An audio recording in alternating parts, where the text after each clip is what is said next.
ясочки на корову молоко украла.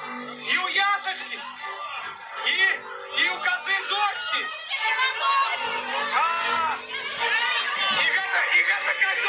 И козел Тимофей после яе до Коспера стал ходить, да?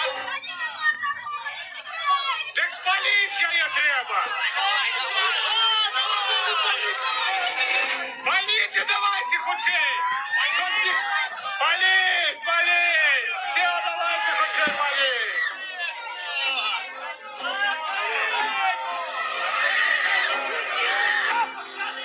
Хоть коровы хоть какие застанутся целыми.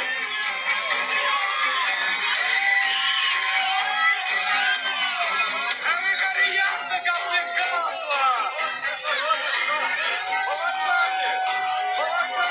Тихо, подбой, тебе, тихо, тихо. Подбой, пешку Охерели что? Какие ведьмы? Такую девку тут суете? Ну сиди ты, жаба! Иди отсюда! Такую ведьму, вы что? Кудевку! Девку такую пригожую! Вы полить, вы что? Вы сами поглядите! Егайскина ведьма! Куды? Ой, Редкий ведьму не заткнул, девку не